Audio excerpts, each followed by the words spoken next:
সুপ্রিয় দর্শক, আমি খান মোহাম্মদ রুমেল স্বাগত জানাচ্ছি সম্পাদকীয়তে। প্রশাসনের গাফিলতির কারণেই কুমিল্লার সহিংসতা ছড়িয়েছে দেশের আরও কয়েকটি জেলায়, প্রশ্ন তুলছেন অনেকেই। হামলা ছিল পরিকল্পিত বলছেন স্বরাষ্ট্রমন্ত্রী, দুঃখও প্রকাশ করেন তিনি। এদিকে এ নিয়ে আওয়ামী লীগ বিএনপি দোষারোপের পাল্টাপাল্টি চলছেই। এসব নিয়ে আমাদের আজকের সম্পাদকীয় পরাজিত হোক অন্ধকারের শক্তি।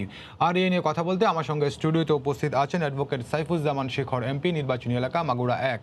আমরা আশা করছি অল্প সময়ের মধ্যে আমাদের সঙ্গে যুক্ত হবেন ব্যারিস্টার মাহবুবউদ্দিন খোকন, যুগ্ম মহাসচিব বিএনপি, এবং শ্যামল দত্ত, সম্পাদক দৈনিক ভোরের কাগজ। দর্শক, আপনারা ওই আলোচনায় সরাসরি অংশ নিতে পারবেন। এর জন্য টেলিভিশনের পর্দায় নম্বরে ফোন করতে হবে। এছাড়া ফেসবুকের মাধ্যমে আপনাদের মন্তব্য পাঠাতে পারেন। আলোচনা শুরুর আগে দেখে নেব এখনকার প্রধান শিরোনামগুলো।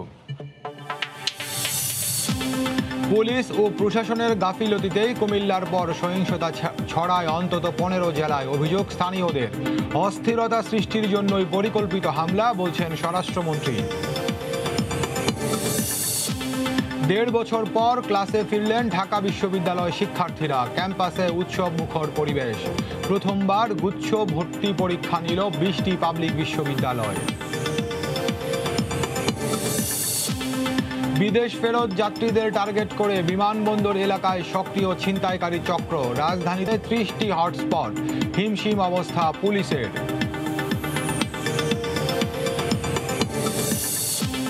সিটি কর্পোরেশনের বাসিন্দা হয়েও বঞ্চিত নাগরিক সুবিধা থেকে, রাজধানীর নতুন ওয়ার্ডে নেই ন্যূনতম সড়ক, সুয়ারেজ লাইন, জনপ্রতিনিধিদের উদাসীনতায় ক্ষোভ। এবং ওমানে ঝড় হলেই আতঙ্কে থাকেন ফেনী, লক্ষ্মীপুরের মানুষ। ঘূর্ণিঝড় শাহিনে নিহত 3 জনের লাশ ফিরেনি এখনো। দেশটির উপকূলীয় এলাকায় কাজ করেন অনেক বাংলাদেশি। দর্শক, শিরোনাম দেখছিলেন, মূল আলোচনায় যেতে চাই। বলছি আজকে আলোচনার শিরোনাম পরাজিত হোক অন্ধকারের শক্তি। আমরা সেটিও চাই, যারা সহিংসতার সঙ্গে জড়িত, যারা সামাজিক স্থিতি নষ্ট করতে চায়, তারা পরাজিত হবে এবং অসাম্প্রদায়িক চেতনার বাংলাদেশ সেই ধারায় অব্যাহত থাকবে। তো আমি শুরুতেই শিখর ভাই আপনার সঙ্গে যুক্ত হতে চাই। আমরা আশা করছি দুজন আমাদের সঙ্গে যুক্ত হবেন। শিখর ভাই, শুরুতে যে কথাটি বলছিলাম, আমাদের খবরের শিরোনামে রয়েছে প্রশাসনের গাফিলতিতেই এই ঘটনাগুলো পরবর্তীতে ছড়িয়েছে, এটি স্থানীয় মানুষজন বলছেন। এমনকি আমরা সাবেক পুলিশ মহাপরিদর্শকের সঙ্গে কথা বলেছিলাম, তিনিও এই কথাটি বলছেন। তো শুরুটি যদি আমি এভাবে করতে চাই, কুমিল্লাতে যেদিন ঘটনাটি ঘটলো, খুবই ছোট একটি ঘটনা, পুলিশ সেখানে গেছে। পুলিশের উপস্থিতিতে কিছু সুযোগ সন্ধানী মানুষ সেখানে ফেসবুকে লাইভ করলো, অন্যদেরকে জেগে ওঠার আহ্বান জানালো, মানে তাদের ভাষায়। এরপরে আমরা দেখলাম বৃহস্পতিবার বা বুধবারের পরে এই শুক্রবার, শনিবার অন্যান্য জায়গায়, অন্যান্য জেলায় হয়েছে। তখনও পুলিশ কি যথেষ্ট তৎপর হয়েছিল? আপনার কাছে কি মনে হয়? আমি প্রথমেই সময় টিভির দর্শকদেরকে আমি আমার পক্ষ থেকে আন্তরিকভাবে ধন্যবাদ জানাচ্ছি। বিষয় যেটি হয়েছে, একটি ঘটনাকে কেন্দ্র করে সেটাকে স্প্রেড করে সারা দেশে এটা নৈরাজ্য সৃষ্টির প্রক্রিয়া করেছে, পরবর্তীতে অন্যান্যরাও জড়িত হয়েছে। এটা স্বরাষ্ট্রমন্ত্রী যেটা বলেছেন, এটা একটা পরিকল্পিত ঘটনা। আমার কাছেও সেটাই মনে হয় যে এটা একটা পরিকল্পিত ঘটনা। এখন আমরা যেটা মানুষ বলছেন প্রশাসনের গাফিলতি, কিছুটা তো আমাদের কাছে এটা, আমিও এটার সাথে একমত। কারণ যখন ঘটনাটা শুরু হয়েছে, প্রথমে সেখানে ওসি পৌঁছেছিলেন, তিনি তাৎক্ষণিক ব্যবস্থা নিলে হয়তো এই অনভিপ্রেত ঘটনা ঘটানো যেত। তার সামনেই লাইভ করেছে একজন, তাকে সুযোগ করে দেওয়া হয়েছে, এটা ঠিক হয় না, তখনই ব্যবস্থা নেওয়া উচিত ছিল। আমরা দেখেছি যে যারাই করেছে, 16ই ডিসেম্বর মোদি আশাকে কেন্দ্র করে সারা দেশে একটি, প্রশাসন যদি অ্যালার্ট থাকতো, 26শে মার্চ প্রশাসন যদি অ্যালার্ট থাকতো, তাহলে হয়তো অনেক ঘটনা এড়ানো যেত। এর আগে আরও যে ঘটনাগুলো ঘটেছে, হেফাজতের তাণ্ডব বা এরকম আরও যে ঘটনাগুলো ঘটেছে, সেগুলো প্রশাসনের আরও দায়িত্বশীল হওয়া উচিত। আর যখন আমরা জানি যে শুক্রবারে জুমার নামাজ শেষে এটাকে কেন্দ্র করে একটা পরিবেশ ঘোলাটে হতে পারে, তো সেই ক্ষেত্রে আমাদের পর্যাপ্ত ব্যবস্থা রাখা উচিত ছিল। তবে একটা জিনিস আমাদের মাথায় রাখতে হবে যে বিষয়টা সেন্সিটিভ। এই ঘটনাকে পিছন থেকে যারা উস্কায় তারা তো আর সামনে থাকে না, কিছু নিরীহ মানুষজনও এই এদের আড়ালে এরা এদেরকে সামনে নিয়ে আসার চেষ্টা করে, ব্যবহার করে। তো যাদেরকে ব্যবহার করে তাদের উপর আসলে হামলা, মানে পুলিশের যে পর্যাপ্ত ব্যবস্থা নেওয়া, এটাও একটু সেন্সিটিভ বিষয়টা, খুব স্পর্শকাতর। এখানে পুলিশটা কিছুটা স্পেস দেওয়া লাগে, আমি মনে করি যে এটা দেওয়া লাগে।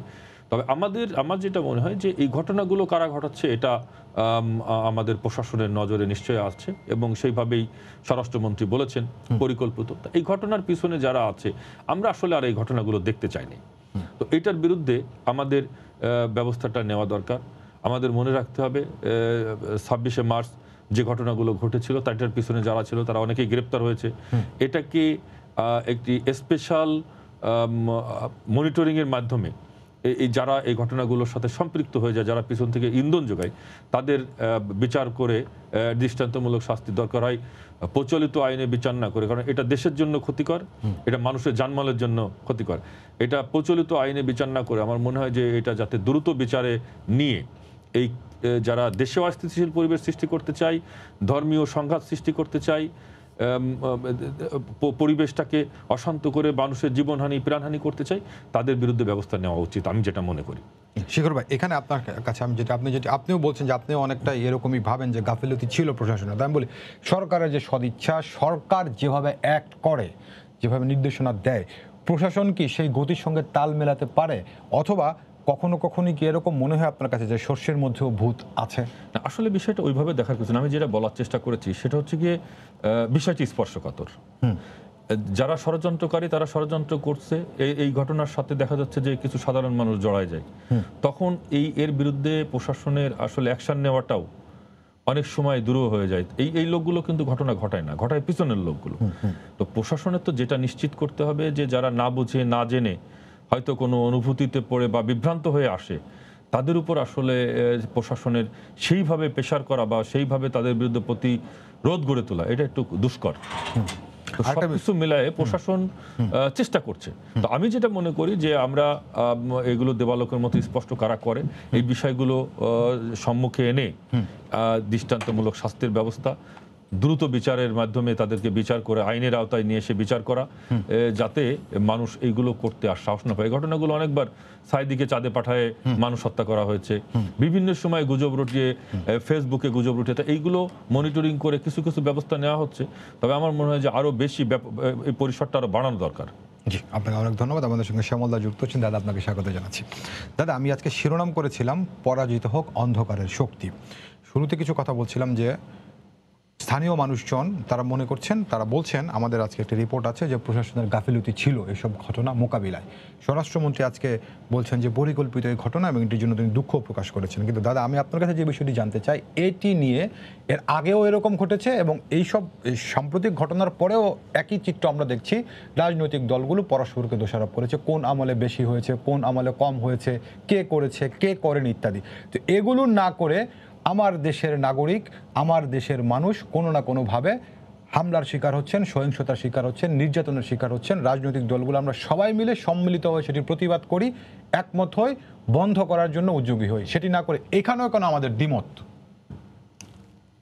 এটা তো ঐতিহাসিক কারণ আছে। এখন এটা একটা ছোট ঘটনা দিয়ে তো এটাকে মূল্যায়ন করা যাবে না। হিস্টোরিক্যালি এই সংঘাত বিবাদ বা এই ধরনের সাম্প্রদায়িকতার ঘটনা নতুন করে নয়।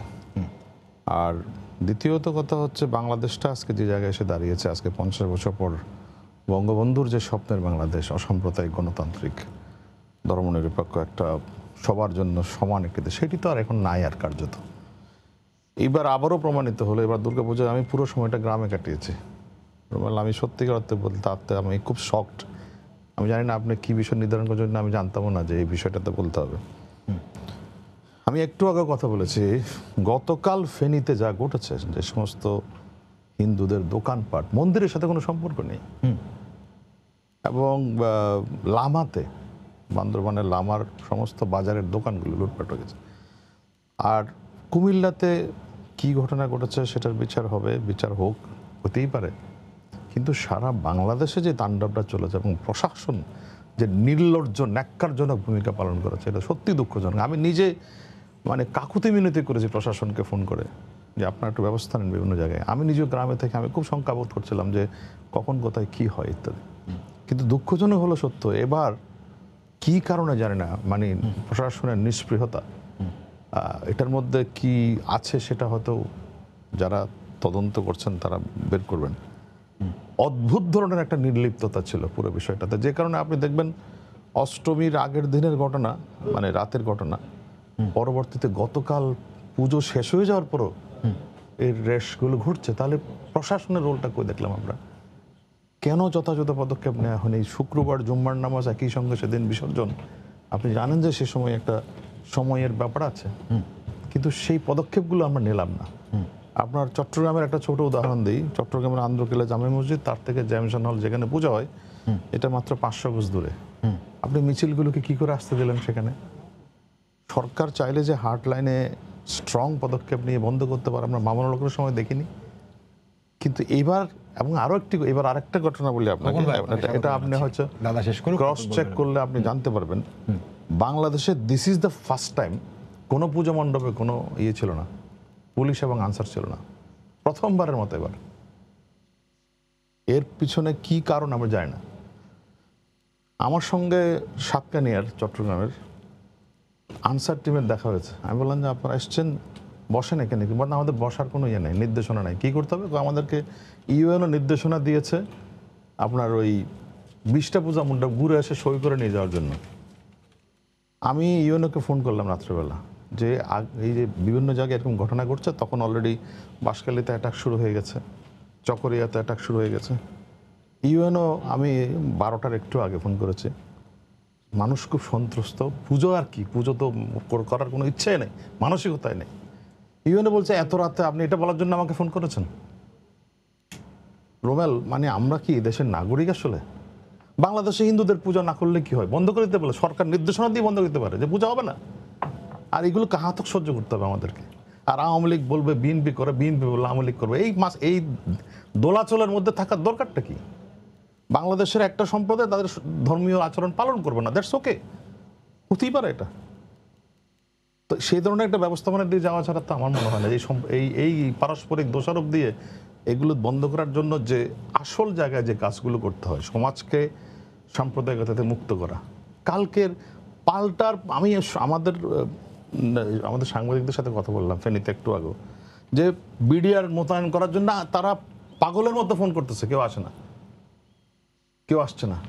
যখন একের পর এক আক্রমণ চলছে ইয়ের মধ্যে, মানে ফেনী শহরের মাঝখানে যে মন্দিরটাতে একের পর এক আটক চলছে, কেউ আসে নাই, এবং ভাঙচুর করে একের পর এক ভাঙচুর। এটা তো অষ্টমীর দিনের ঘটনা না। অষ্টমীর দিন একটা প্রতিনিধি দল গিয়েছিলেন মাননীয় স্বরাষ্ট্রমন্ত্রীর সাথে দেখা করার জন্য, এবং তিনি বলেছেন আমরা সব ব্যবস্থা নেব। অষ্টমী গেল, নবমী গেল, দশমী গেল, কালকে একাদশীর দিন। কেন এরকম হবে পরিস্থিতি? তার মানেটা কি? এখন আপনি বলতে পারেন, ওনারা বলবে এটা এই সরকারের গাফিলতি, ওনারা বলবে বিএনপি আমলে হয়েছিল, সব আমলে এরকম অবস্থা, কিছু করার নেই। জি দাদা, ধন্যবাদ, আপনি আমাদের সঙ্গে থাকুন।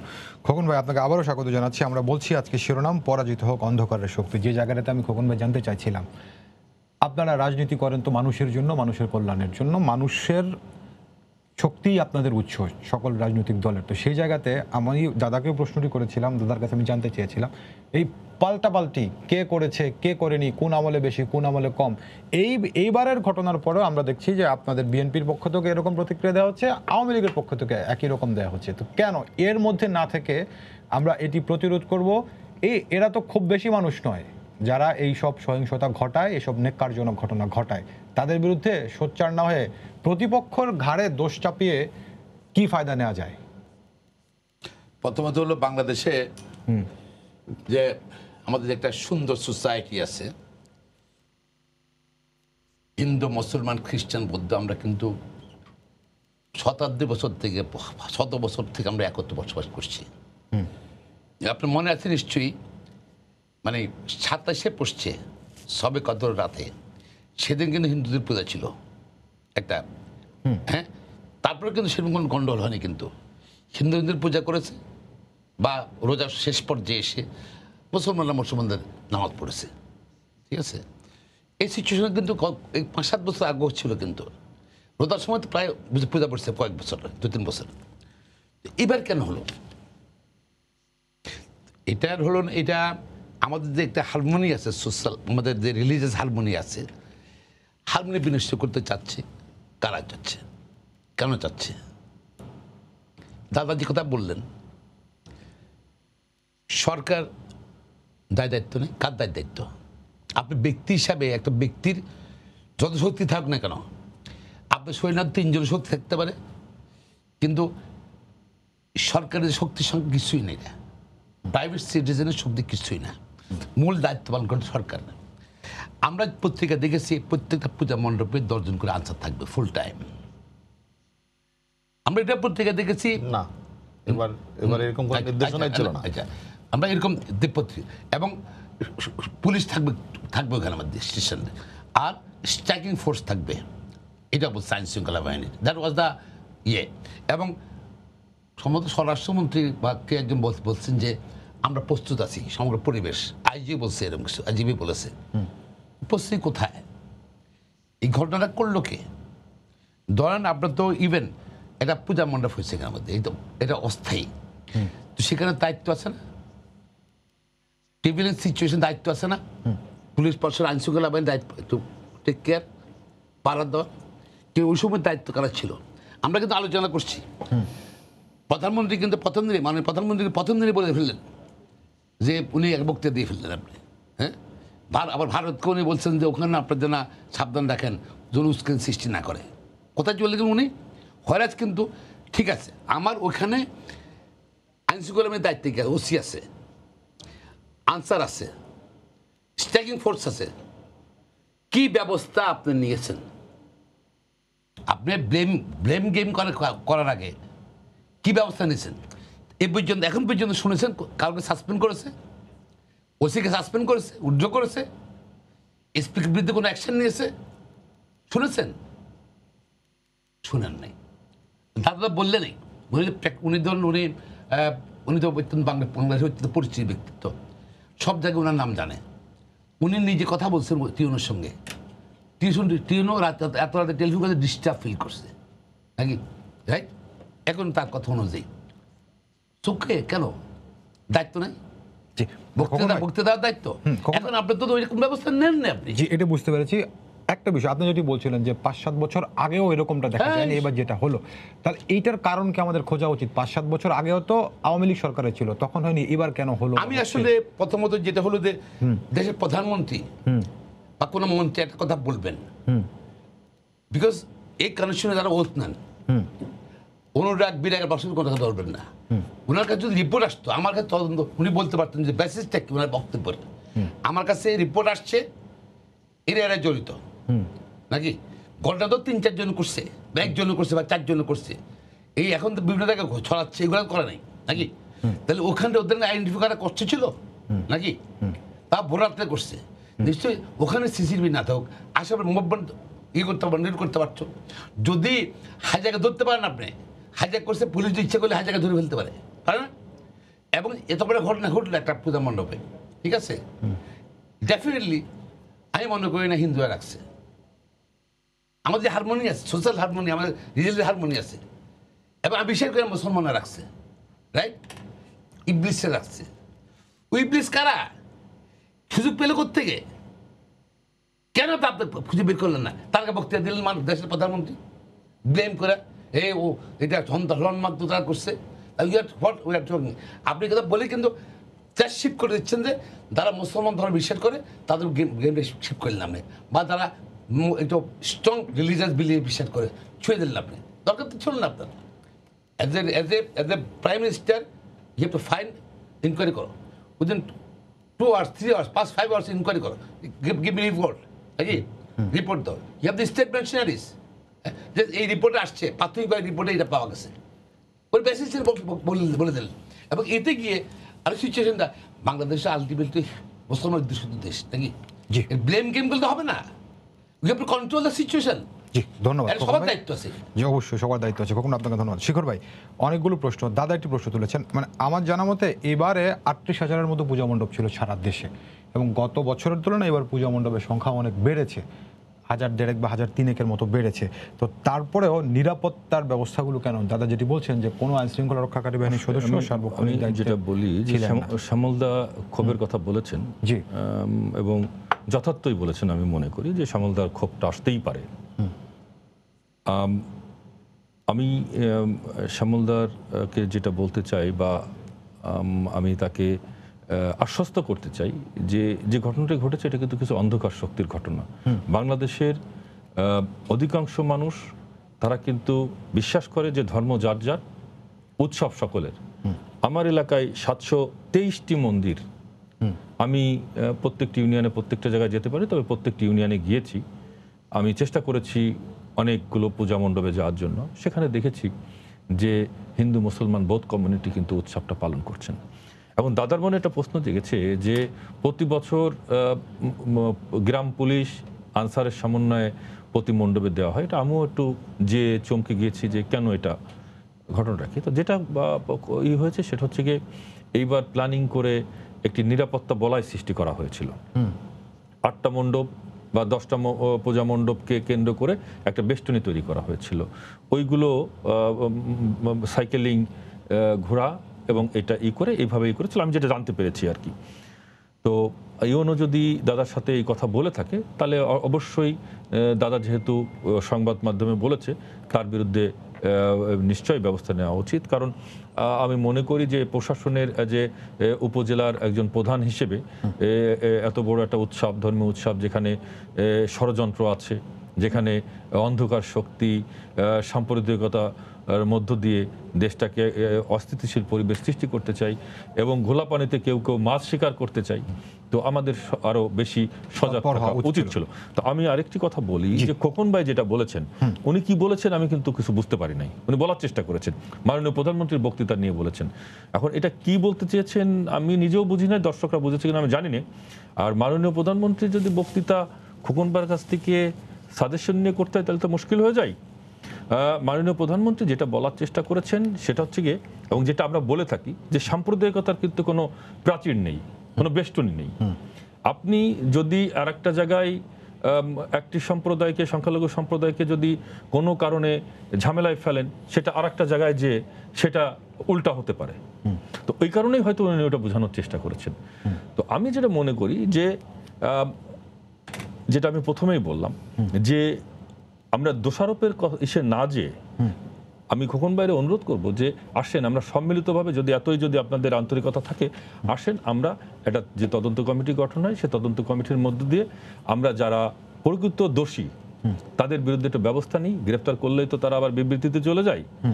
এটা যদি জানতে চান, আমি আমার কাছে কিছু তথ্যপত্র আছে, আমি সেগুলো দিতে পারি যে ঘটনাটা আসলে আপনার কাছে তথ্যপত্রগুলো নেব। তার আগে আরেকটা বিষয়, আপনি যদি বলছিলেন না যে এবার পেট্রোলিং এর মাধ্যমে একটি জোন তৈরি করে তাদের নিরাপত্তা দেওয়া হবে, এটি যদি পরিকল্পনায় থাকে, কিন্তু পরে কুমিল্লাতে যখন প্রথম ঘটনাটি ঘটলো এরপরেও কেন আপনার ওই মণ্ডপগুলোতে নিরাপত্তা বাড়ানো হলো না? আমরা দেখেছি এই মূলধারার গণমাধ্যমেও, সামাজিক গণমাধ্যমেও অনেক পূজা মণ্ডপ একেবারেই কোনো আইন শৃঙ্খলা রক্ষাকারী বাহিনীর সদস্য নেই, সেই দুষ্কৃতকারীরা তারা এসে নিজেদের ইচ্ছে মতো ভাঙচুর চালিয়ে একেবারে ধ্বংসস্তূপে পরিণত করে নির্বিঘ্নে তারা চলে গেছে।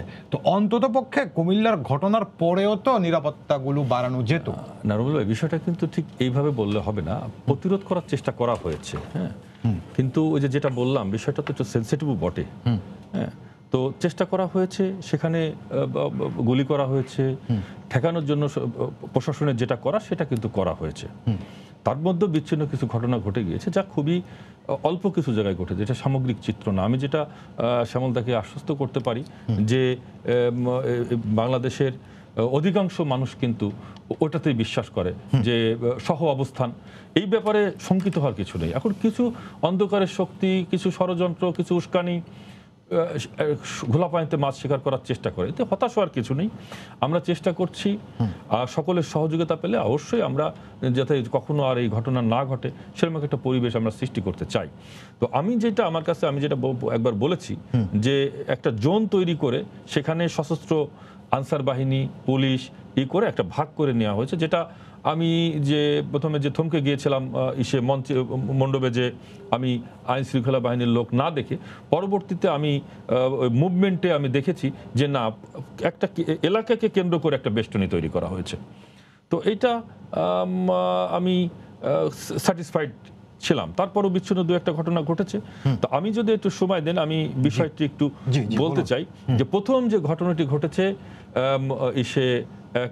ইসের হনুমান মূর্তি বলেন, বলেন, সেখানে একটি কোরআন শরীফ পাওয়া গেছে। এইটা এক ভদ্রলোক এসে সকালবেলা সেটা আবিষ্কার করলেন, যার বাড়ি ওই এলাকায় না, সেখান থেকে একটু দূরে। এটা এরপরে ওসি সাহেব আসলেন, এসে কোরআন শরীফটা নিলেন। নেওয়ার পরে এক ভদ্রলোক আসলেন ফয়েজ নামের, যার বাড়ি ঘটনাস্থল থেকে একটু দূরে, রঘুরামপুর। সেখানে সে এসে তিনি লাইভ করলেন। লাইভ করার পরে সেখানে দেখা গেল যে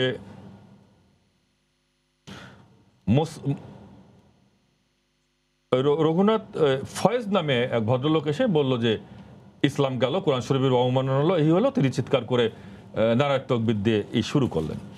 এই মন্দিরটা কিন্তু ছিল কুমিল্লার যে মেয়র তার একেবারেই বাড়ির পাশে, এবং সেখানে যখন হট্টগোল হলো তখন কিছুক্ষণ পরে মেয়র বেরিয়ে আসলেন। তিনি কথা বলার চেষ্টা করলেন, আর তার তথাকথিত যে এপিএস আছেন, পিএস হিসেবে পরিচিত বাবু নারায়ণ তকবীর স্লোগান দিয়ে পরিস্থিতি উত্তপ্ত করা শুরু করলো।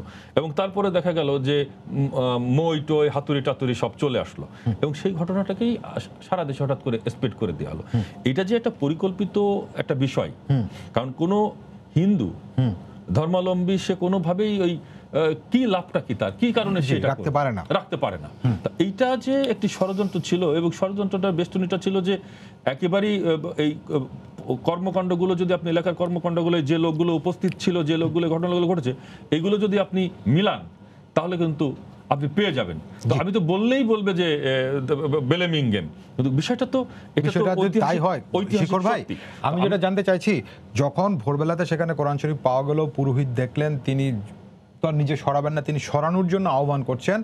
999-এ কল করার পর ওসি সাহেব আসলেন, ওসি সাহেবের সামনে কিভাবে লাইভ করেন সেই ফয়েজ, কিভাবে মানুষকে উস্কানি দেন, তো সেটি বিএনপির কর্মী হোক, অন্য দলের কর্মী হোক, কোনো দলের না হোক, যেই হোক, তখনই কেন তাকে নিবৃত করা গেল না, তাদেরকে নিবৃত করা গেল না?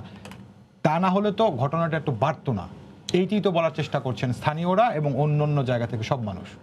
তো আমার যেটা মনে হয় যে সেটা ওসি সাহেব কেন করলেন না এটা আমি বলতে পারবো না, সেও একটা পার্ট কিনা আমি তা বলতে পারবো না। এখন এটা প্রশাসন খতিয়ে দেখবে। জি, দেখবেন। দাদা, এইখানে শিখর ভাইয়ের কথা আপনি শুনছিলেন, সঙ্গে দাদা আমি আরেকটা বিষয় যোগ করতে চাই। আজকে আমরা এই ঘটনা নিয়ে কথা বলছি, 2012 সালে যদি আমি রামুতে ফেরত যাই, আপনার দাদা খেয়াল থাকতে পারে, ওখানকার যিনি ভারপ্রাপ্ত কর্মকর্তা ছিলেন থানার, তিনি সেই রামুর বক্তৃতা দিয়েছে, আমার গায়ে ইউনিফর্ম না থাকলে আমি ওখানে যেতাম। তো তাহলে পরে সর্ষের মধ্যেই তো ভূত, তাহলে ভূত তাড়াবে কে? সেটা তো একই ঘটনা। হ্যাঁ, ওটাও কোরআন শরীফের একটি ছবির উপর একটি মেয়ের পা দেওয়া ছবি উত্তম বড়ুয়া নামক একজনের ফেসবুকে পাওয়া গেছে। আপনি বলেন উত্তম বড়ুয়া পোস্ট করেন, উত্তম বড়ুয়াকে কেউ ট্যাগ করেছে, এখনো পর্যন্ত পাওয়া যাচ্ছে না খুঁজে। প্রশ্ন হচ্ছে, মানুষ তো হতাশ হতে চায় না। এই দেশে তো সাম্প্রদায়িক অসাম্প্রদায়িক একটা সোসাইটির নজির আছে। 1971 হচ্ছে তার সবচেয়ে বড় উদাহরণ। হিন্দু, মুসলিম, বৌদ্ধ, খ্রিস্টান সবাই মিলে যুদ্ধ করছে না, এখনো তাই আছে। এবং এখন তা নাই কেন আপনাকে বলি, এই দেশটা যখন 47-এ ভাগ হয় তখন মাইনরিটির সংখ্যা ছিল 29%। এখন কেন 8.9% চলে আসলো? যদি সেটা থাকতো, বাকি লোকগুলো গেল কোথায়? কেন গেল? কি কারণে গেল? আমাকে তো এখন অনেকেই বলে যে আমরা এই দেশে থাকার মতো পরিবেশ পাবো না। কারণ কি জানেন, আওয়ামী লীগ হচ্ছে, তাদের কাছে এক্সপেকটেশনটা অনেক বেশি। ইট ইস এ সেকুলার পলিটিক্যাল পার্টি। তার আমলে যদি প্রতি মুহূর্তে অনিশ্চয়তা থাকতে হয়, আপনি জানেন অষ্টমীর দিন অনেকে কান্না, চোখের পানি ফেলে কান্না করছে, আমি কি পূজা করতে পারবো না? পরের দিন বিসর্জন দিয়ে ফেলেছে অনেকে ভয়ে। গ্রামে গঞ্জে যখন আপনি বাসকালের ওদিকে যান না, আজকে আমি দেখলাম ওনাদের দলের এক নেত্রী গেছেন, ওয়াসিকা খানম গেছেন ওখানে দেখতে, মানুষের চোখের পানি দেখতে বলেন ওনাকে। এই আপনার মেইন উপজেলা সদর থেকে আপ টু রিমোট পর্যন্ত কোনো মন্দির বাকি রাখে নাই ভাঙচুরের। পরশুদিনের ঘটনা। তা এখন এগুলো যখন ঘটবে, বারবার ঘটবে, তখন তো মানুষ আর আশ্বস্ত হওয়ার জায়গা পাবে না। মানুষ তো আশ্বস্ত হতে চায়, কিন্তু যখন দেখে এই যে শাল্লার ঘটনাটি দেখেন, জুমন দাস নামে একটা লোক, তারও এরকম একটা ফেসবুক, একটা খুবই দরিদ্র পরিবারের একটা ছেলে, একই ঘটনা। তাকে জামিন দেওয়া হচ্ছে না কেন জানেন? আমি প্রশাসনের কাছ থেকে শুনলাম যে বাইরে বেরোলে তার নিরাপত্তা দেওয়া যাবে না, ওই জন্য তাকে জেলে থাকা ভালো। তো এই দেশে আমি কি জেলে থাকার জন্য এই দেশে থাকবো? আপনি বলছেন যে আপনারা আশ্বস্ত হন, হতাশ হবেন না, কি জন্য? এই পরিস্থিতির জন্য আমাকে আমার নিরাপত্তা দিতে পারবে না, আমি বাংলাদেশের নাগরিক, so I have to be in the jail, আমাকে জেলে থাকতে হবে। এখন এই ঘটনাগুলো যদি বিচার হতো, আপনি তো রামুর ঘটনা এখনো বিচার প্রক্রিয়া শুরু হয় নাই। রামুর যিনি মূল হতা তোফায়েল আহমদ নাইক্ষ্যংসরি, উনি আওয়ামী লীগের সভাপতি। কি করবেন আপনি এখন? পুলিশ, যেটা আপনি বললেন, পুলিশের ওসি বলছে আমার ইউনিফর্ম না থাকলে আমি গিয়ে ভাঙতাম। আপনি কোথাকার এক উত্তম বড়ুয়া, একটা কম্পিউটার দোকানের কর্মচারী, তার ফেসবুকে কি পাওয়া গেছে? আপনি 300-400 বছরের পুরনো মন্দিরগুলো পুড়িয়ে দিলেন। এবং সেই ইতিহাসকে আপনি ধ্বংস করে দিলেন। আপনি কিভাবে বলেন সম্প্রীতির কথা? সম্প্রীতি জিনিসটা তো এমনি এমনি আসবে না, এটা একটা দীর্ঘদিনের চর্চার বিষয় এবং এটা ছিল এক সময়। এই বাংলায় ছিল না তা না, বঙ্গবন্ধুর বাংলাদেশে এটা ছিল, কিন্তু আমরা সাম্প্রদায়িক শক্তির সঙ্গে কম্প্রোমাইজ করতে করতে এমন জায়গায় নিয়ে গেছে তাদেরকে, এখন তারা এখন ঘাড়ের উপর উঠে বসছে। দুঃখের ব্যাপারটা হচ্ছে এটাই। আপনি এবার এই যে নাসিরনগরে ব্রাহ্মণবাড়িয়ার রসরাজ দাস নামে একটা জেলে, তার একটা ফেসবুক স্ট্যাটাস, আবার ফেসবুক নিয়ে যে সমস্ত মন্দির ভাঙচুরের ঘটনা ঘটলো, মন্দির ভাঙচুরের ঘটনা ঘটলো, আপনি শুনলে এখন রোমেল আপনি নিশ্চয়ই জানেন, সেই মন্দির ভাঙচুরের প্রধান সকল আসামি আওয়ামী লীগের এবার মনোনয়ন পেয়েছে ইউপি চেয়ারম্যান হিসেবে। বাতিল করেছে ব্যাপারটা, পরবর্তীতে আওয়ামী লীগ করেছে, সেটা পত্রিকায় রিপোর্ট খাওয়ার পরে বাতিল হয়েছে, কিন্তু প্রাথমিকভাবে তো পেয়েছে তারা নমিনেশন। আকি চেয়ারম্যান তো মনোনয়ন পেয়েছে, কি করে পেল? ওনাদের সম্পর্কে জানেন না? ওনারা কারা? চার্জশিটভুক্ত আসামি যাদের বিচার চলছে আদালত এখনো পর্যন্ত। সে আকি চেয়ারম্যান আবার মনোনয়ন পায় কি করে নাসিরনগরে? তা আপনি যাবেন কোথায়? হতাশ হবেন না কেন? না, হতাশ হবেন যে না এই বলছেন কারণে যে হতাশ হবেন না, তথ্য জানার পরে তো বাতিল না, করা হয়েছে। কিন্তু তথ্যটা মনে রাখতে হবে। আপনারা যে আকি চেয়ারম্যানটাকে চিনেন না, মনোনয়ন বোর্ডে জানেন না, যারা নামটা পাঠালো কি করে সেখানকার নেতারা? সেটার বিরুদ্ধে ব্যবস্থা নেওয়া হবে। এখন আপনি ব্যবস্থা নেবেন। এখন মুশকিল হচ্ছে কি জানেন, আপনার এই যে পত্রপত্রিকা লেখালেখির পর আপনি তো একটা লোককে যখন মনোনয়ন দিচ্ছেন, নিশ্চয়ই তার ব্যাকগ্রাউন্ড দেখেছেন, কে লোকটা, কে, তার কোনো ক্রিমিনাল রেকর্ড আছে কিনা, তথ্য গোপন করে পাঠাইছে। এখন এই যারা যদি তথ্য হয় গোপন অবস্থা, করে পাঠাইছে তাদের বিরুদ্ধে তো ব্যবস্থা এখন নেওয়া হবে বলা হয়েছে। রাষ্ট্রের সর্বোচ্চ পর্যায়ে যদি তথ্য গোপন করে কাজ করে ফেলা যায়, তাহলে সাধারণ মানুষ কোথায় যাবে? আমার কথা সেটা না। আমি বিশ্বাস করি এই দেশটা বঙ্গবন্ধুর দেশ। বঙ্গবন্ধু সারা জীবন তার সংগ্রাম করেছেন অসাম্প্রদায়িকতার জন্য, এবং এই সাম্প্রদায়িকতার ভিকটিম ওনাকেও হতে হয়েছে বিভিন্ন সময়। আজ ওনার মৃত্যু দিয়ে, মানে জীবন দিয়ে সেটাকে তাকে মূল্য দিতে হয়েছে। কিন্তু আজকে যখন এত বছর পরে সে আমার পূজা মণ্ডপে আগুন জ্বলবে, শুধু পূজা মণ্ডপ না, আপনি দেখেন এখনো পর্যন্ত মানুষের মধ্যে শঙ্কা। গতকাল তো কোনো পুজো ছিল না। গতকাল আমি কেন ফেনীতে সোনার দোকানগুলো রক্ষা করতে পারলাম না?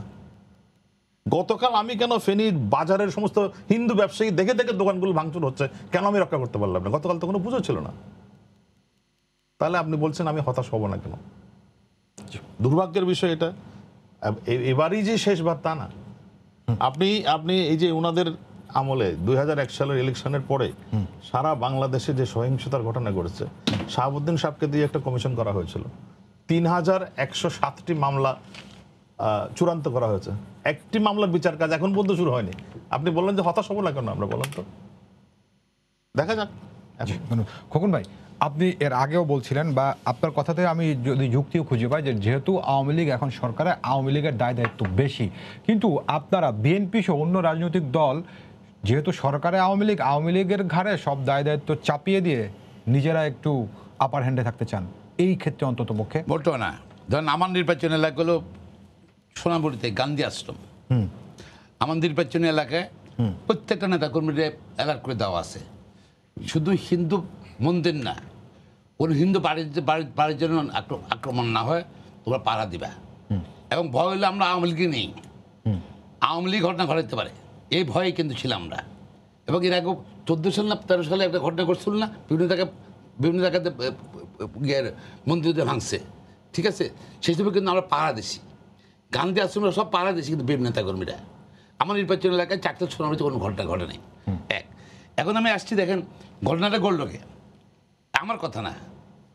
প্রথম হলো রামের ঘটনা কে? কামাল উদ্দিন, ইউনিয়ন আওয়ামী লীগ সভাপতি। রামুতে বিএনপিও ছিল, আওয়ামী লীগ বিএনপি এক হয়ে গেছিল দাদা। এই ব্যাপারে অসাধারণ ঐক্য আছে। দেখেন, ঠিক আছে, না প্রথম শুরু করলো কিন্তু কামাল উদ্দিন আওয়ামী লীগের। নাসিরনগরে কে চেয়ারম্যান, আগে চেয়ারম্যান নাকি সে, দেখেন সে কিন্তু নমিনেশন পাইছিল আওয়ামী লীগের। আর শোনা যাচ্ছে আমাদের, এটা আমি আই এম নট শিওর, ফয়জন আগে আওয়ামী লীগের কর্মী, কুমিল্লার ফয়জ আওয়ামী লীগ কর্মী। ঘটনা করবো আওয়ামী লীগ, আর দোষ পড়বে সাধারণ মুসলমানদের উপর। বুঝিতে এটা উস্কানি দিচ্ছে কেন? কি কারণে? আমাদের যে হারমোনি নষ্ট করছে কেন? তারা এই কার্ড খেলতে চায়, সবসময় খেলে তারা এই কার্ডটা, কিন্তু সেই সিচুয়েশন তো নাই বাংলাদেশে। বাংলাদেশে বললাম তো, আমরা ধরেন হিন্দু দুর্গা পূজা মুসলমানরা যায়, তাই তো ভাই পাল্টা বস্ত্র আওয়ামী লীগ থেকে আসবে 2001 অক্টোবরে দেশ জুড়ে যা হলো, সেই সময় কে কাজ খেলেছে? আর সুযোগ নাই। বলেন প্রত্যেক বছর আমি তো প্রত্যেক বছর যাই, শুধু এবারে গেলাম না, গেলাম না, এই মুখ পেলে ঘটনা দেখার পর গেলাম যে না অ্যালার্ট, সবার বলে অ্যালার্ট থাকুন, যাবো না। সেই জন্য ধর এটা ঠিক রাখার জন্য আপনার আমরা তো যাই, তারা মুসলমানরা ঈদের সময় হিন্দুরা ঈদের সময় আসতেছে, একটা হারমোনি আছে, তো কেন ঘটনা ঘটবে? কেন প্রত্যেকবার কিন্তু পুলিশ থাকে, প্রত্যেকটা আমার এলাকাতে 45-46টা বোধ বা মোর দেন দ্যাট হবে পূজা পূজা পূজা হয় আমাদের চাকরি সোনামৃতে, প্রত্যেক জায়গাতে প্রত্যেক বছর পুলিশ ছিল, পুলিশ পাহারা ছিল। এবার কেন পুলিশ না রেখে মোবাইল পুলিশ রাখা হলো? এই প্রশ্নটা আমি শিখর ভাইকে অলরেডি করেছি, কিন্তু খোকন ভাই আমি একটা বিষয় আপনাকে জানতে না, আপনি যে প্রশ্নগুলো আমি আমার কাছে সন্দেহ হচ্ছে, মানুষ বলে আমি জানি কত সত্যতা আছে যে আওয়ামী লীগ সামনে নির্বাচনে কার্ড হিসেবে ব্যবহার করতেছে, এবং তার বুঝাচ্ছে যে বিশ্ববাসী আমি আপনার কথাটাকে আওয়ামী লীগ ছাড়া বাংলাদেশের বিকল্প। আমি আপনার কথাটাকে আমলে নিয়ে বলছি, আপনি মনে করেন যে আওয়ামী লীগ কার্ড খেলার চেষ্টা করছে, কিন্তু যখন 2001-এর অক্টোবরে এরকম হলো এবং আপনার বরিশালের বিভিন্ন অঞ্চল থেকে গোপালগঞ্জের রামশিলে এসে অবস্থান নিলেন আমাদের হিন্দু ধর্মের ভাই বোনেরা, তখন আপনাদের স্বরাষ্ট্রমন্ত্রী আলতাফ হোসেন তিনি ঘটনাস্থল পরিদর্শন করে এসে বললেন যে কোথাও কোনো সংখ্যালঘু এখানে আসেননি, অথচ তখন গণমাধ্যমের কর্মীরা দেখালেন যে রামশিলে অনেক অনেক মানুষ, বরিশাল সব দক্ষিণাঞ্চলে বিভিন্ন জায়গা থেকে জড়ো হয়েছেন। তখন আপনারা কোন কার্ড খেলার চেষ্টা করেছেন? এই প্রশ্ন তো আওয়ামী লীগ করে আপনাদের। আমরা কি কার্ড, আমরা ক্ষমতা চলে আসছে বিএনপি, হ্যাঁ সেই সময় হয়তো কোনো ষড়যন্ত্র ছিল, সেই সময় উন্নত ষড়যন্ত্র ছিল। তাহলে আপনারা ক্ষমতা থাকলেও ষড়যন্ত্র, ক্ষমতার বাইরে থাকলেও ষড়যন্ত্র, আমরা ক্ষমতা থাকলেও বিএনপি তাই সংখ্যালঘু ঝামেলার জন্য, আর আমরা বিরোধী থাকলেও বিএনপি তাই। ওনারা কি করেন? ওনারা ক্ষমতা থেকে ক্ষমতা ছেড়ে দিতে পারেন না, নিয়ন্ত্রণ না করতে পারলে ক্ষমতা বসে থাকেন কেন? আবার ভোট ছাড়া। জি, বুঝতে পেরেছি খোকন ভাই। আবার শোনেন, আবার একটা কথা না, ষড়যন্ত্র, নির্বাচন ষড়যন্ত্র, এটা ফসল আমি মনে করি সূত্রপাত মানুষ শুরু করছে। জি, অনেক ধন্যবাদ। দেখেন, এই আমি আসলে বেলেমিং গেমে যেতে চাচ্ছিলাম না। আমরা চাই এই ঘটনাটা সুষ্ঠু বিচার হোক এবং এটাই যেন শেষ ঘটনা হয়, এরপরে যেন আর এরকম কোনো ঘটনার অবতারণা না হয়। এখন খোকন ভাইয়ের কথার মধ্যে দিয়ে আমি কিছু জবাব দিতে চাই। সেটা হচ্ছে কি, এই দেশে সাম্প্রদায়িকতার এই বিষটা ঢুকিয়েছে কিন্তু বিএনপি। বিএনপি কাদের প্রতিনিধিত্ব করে? যারা স্বাধীনতা যুদ্ধের সময় স্বাধীনতার বিরোধিতা করেছে এবং যারা বলেছে, তাদের থিমটাই ছিল যে পাকিস্তানের সাথে ভাগ হয়ে আসলে আমরা পাকিস্তানের প্রবঞ্চনের বিরুদ্ধে যুদ্ধ করেছি, আমাদের বিরুদ্ধে নির্যাতন করার বিরুদ্ধে আমরা যুদ্ধ করেছি, আমরা সকল কমিউনিটি মিলে যুদ্ধ করেছি। তখন যারা এই দেশের স্বাধীনতার বিরুদ্ধে অবস্থান নিয়েছে তাদের প্রতিনিধিত্ব করে। তারা বিভিন্ন সময় সাম্প্রদায়িক এই উস্কানি করে ঘোলা জলে মাছ শিকার করার চেষ্টা করেছে। আপনি যদি দেখেন যে আওয়ামী লীগকে ভোট দিলে এ দেশ ভারত হয়ে যাবে, আওয়ামী লীগকে ভোট দিলে মসজিদে উলুধ্বনি শোনা যাবে, আওয়ামী লীগকে ভোট দিলে মসজিদ মন্দির হয়ে যাবে। এই যে কথাগুলো তারা বলে সাধারণ মানুষকে বিভ্রান্ত করেছে, এটা তো তারা করেছে, করে আজকে 20 বাষ্পটা এখানে নিয়ে গেছে। এখন সব কিছু আন্দোলনে ব্যর্থ, সব কিছুতে ব্যর্থ হয়ে এখন আবার সেই পুরানো কার্ড খেলা শুরু করছে, যেটা পাকিস্তান আমলে ছিল, যেটা ব্রিটিশ আমল থেকে শুরু হয়েছে। কার্ড বিএনপি খেলুক, বিএনপির মিত্ররা খেলুক, যেই খেলুক, সরকারের তো দায়িত্ব সেই কার্ড খেলা বন্ধ করা এবং তাদেরকে আইনের আওতায় নিয়ে আসা। এই দায়িত্ব অস্বীকার করছি না। জি, অবশ্যই এই দেশের মানুষের নিরাপত্তা নিশ্চিত করার দায়িত্ব আমাদের। এবং আমি যেটা বলতে চাই যে এটাই যেন শেষ ঘটনা হয়।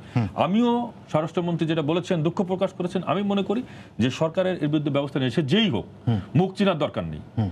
ঘটনার সাথে যারা সম্পৃক্ত এটা অবশ্যই আমাদের তদন্তের মধ্য দিয়ে উঠে আসবে, সে যেই হোক, আমরা তাদের বিরুদ্ধে অ্যাকশন নেব, তারপরে যা হয় হবে।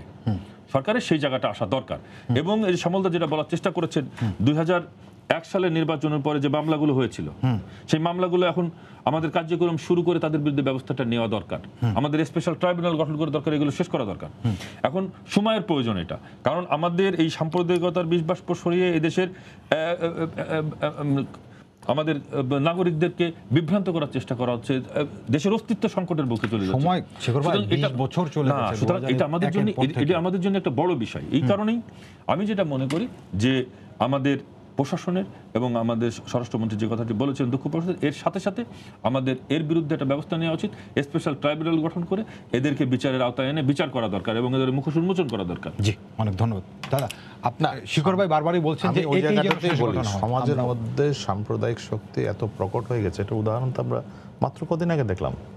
এই যে যখন মোদির বাংলাদেশ সফরকে করে, তাদের লক্ষ্যটা কি ছিল? ব্রাহ্মণবাড়িয়াতে তো আর মোদি যাননি, সেখানে সাংস্কৃতিক একাডেমি, সেখানে আলাউদ্দিন শিক্ষায়তন, সেখানে শিল্পকলা একাডেমি, সেখানে আওয়ামী লীগ অফিস, সেখানে ভূমি অফিস, পৌরসভা মাটির সাথে মিশিয়ে দিয়েছে, রেল স্টেশন। আপনি মহেশখালীতে আওয়ামী লীগের নাম চিহ্ন পর্যন্ত মুছে রাখেন।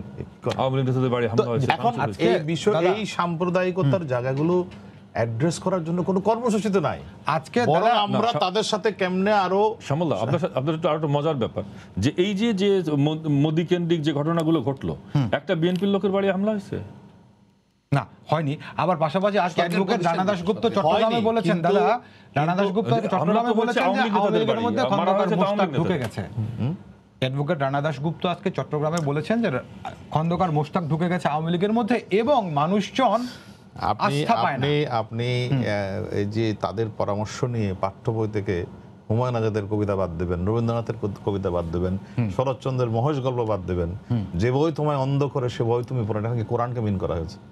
আপনি এইভাবে বাদ দিবেন, তাদের সাথে কম্প্রোমাইজ করবেন, সুতরাং তারা মাথা ছাড়া দিবে। এবং তাদের বড় চ্যালেঞ্জ কিন্তু আওয়ামী লীগ।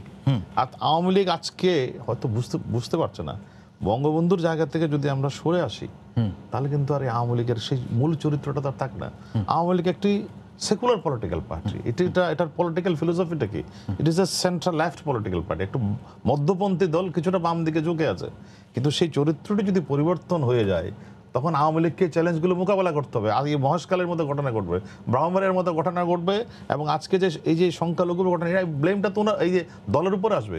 সরকারকে আন্তর্জাতিকভাবে দেশীয় সব জায়গায় এই বিষয়গুলো ফেস করতে হবে। দুর্ভাগ্যের বিষয়, সেই জিনিসটির যদি উদ্যোগ না নেই, সমাজ থেকে যদি সাম্প্রদায়িকতা দূর করার উদ্যোগ না নেই, তাহলে তো হবে না। এবং সেক্ষেত্রে সবচেয়ে বড় দরকার একটা আইনের শাসন। এই যে বিচারগুলো হচ্ছে না, শালনার বিচার হচ্ছে না, আপনার রামুর বিচার হচ্ছে না, নাসিরনগরের বিচার হবে না, আপনি এরপরে নতুন নতুন ঘটনা। আপনি কি মনে করেন প্রথম দিনের পর, অষ্টমীর পরে রোমেল 200টা মন্দির ভাঙচুর হয়েছে? কি করে হলো এটা? আমি যখন শুধু কুমিল্লায় যদি বিষয়টা সীমাবদ্ধ থাকতো তাহলে একটা কথা, অষ্টমীর দিনের পরে আরো বাংলাদেশের বিভিন্ন জায়গায় 200টি মন্দির ভাঙচুর হয়েছে। তাহলে আপনি কি করে আপনি আশা করবেন? আপনি বলেন এই 200 মন্দির ভাঙচুরে তদন্ত হবে, যেখানে এখনো 2001-এর বিচারই শুরু করতে পারলাম না। জি দাদা, সুতরাং মানুষ কেন আশা করবে যে অপরাধীদের বিচার হবে? তারপর দাদা আশাবাদী হতে চাই এবং আশাবাদী মানুষ তো আশাবাদী হতে হয়, আশাবাদী হওয়াটাই হচ্ছে মানুষের লক্ষণ। কিন্তু সব আশাবাদ কিন্তু সফল পরিণতি না হলে তখন মানুষের মধ্যে হতাশার জন্ম হবে, এবং যে কারণে 29% থেকে 8.9% নেমে আসছে। তারপরে দাদা, যেটি আমি শিরোনাম করেছিলাম, পরাজিত হোক অন্ধকারের শক্তি, সেটি হবে সেই আশা করছি। আপনাদের তিনজনকে অনেক ধন্যবাদ।